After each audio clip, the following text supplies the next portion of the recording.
everyone! So welcome back to my YouTube channel. This is Maj and now i-update ko kayo regarding kay Chubby Garden. So tatry natin siya naka-offline dahil may nag-comment sa ating comment section na si Christopher Gargalano na nakapag-withdraw siya within 5 days and para daw walang ads, pwede nyo siyang laruin offline. So, ayan, diba nakita nyo, in-offline ko, naka-offline na siya. So, nilalaro ko siya, guys. So, let's try natin. So, stay tuned until the end of this video para mas makita nyo kung talaga bang legit siya or hindi, guys. So, dahil marami din nagko-comment na ano bang update, nakapag-withdraw ba ako or what. So, dapat di ko na siya itutuloy dahil nakita ko ngayon karamihan na nagko-comment na it's a fake, diba? So, then, it happens na comment nga ito si Christopher Gargalano na nakapag-withdraw siya and nakapaglaro siya ng offline at nakuha niya yung 500. So, sabi ko, sige, let's try it. Diba? As you can see, 49.51. So, tatry ko rin siyang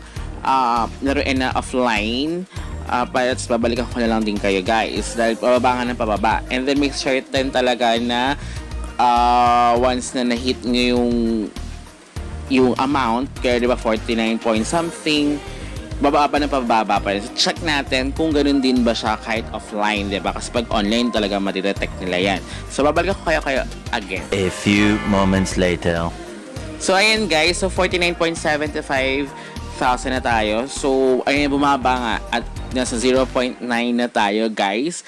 So, nag-reply ako sa kanya but hindi na siya nag-reply sa akin. So, we will see. So, tatapusin ko siya within the day, guys. Ito yung gagawin kong buong araw para matapos ko siya. At total, wala namang ads here. So, na-less yung stress ko. Dahil nakaka-stress talaga. Bawat, di ba, combo 5, kapag like ka naka-combo 5 is puro ads yung susunod, di ba? And then, mas okay, parang hinihit ko na nga itong combo 10. Dahil baka naman is kailangan mo i-hit yung combo 10 at magkaroon pa rin, diba? Pagdating mo ng 49.95, diba? Malay mo, hindi naman siya 0 dito. So, i-check din natin yan later on. Kasi, diba, kung 0.9 na nakuha natin, normally, here sa combo 10 kasi nakita nyo, ayan, diba, ang price pa rin naman, maabot pa rin ng 2.5, diba? Or kapag nakuha mo siguro lahat ng yellow or something, is mas malaki pa, diba? So check natin yan. Pagdating natin ng 49.95, guys. And don't forget, guys, na I start na akong pag-giveaway again. So join kayo, guys. Just comment down below.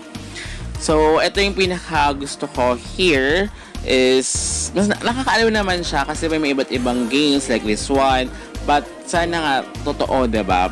Kahit naman siguro pagdating ng 49.95 yung mas bababa pa, pero wag naman 0 na katulad nga na sinasabi ng karamihan na yun na nga yung nangyari.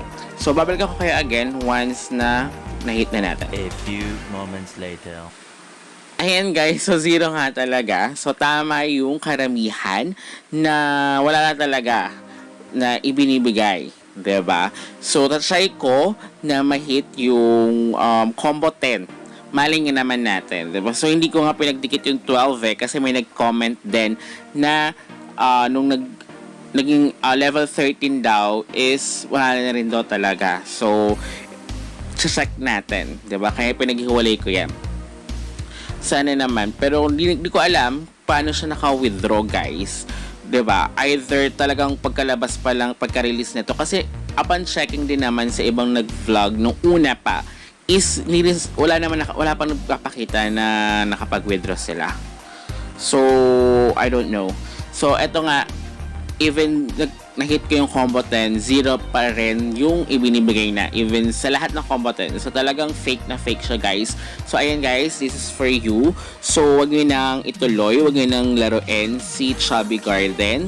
It's a fake. So, kung gusto nyo i-report ka na rin si Chubby Garden. So, until next time, goodbye!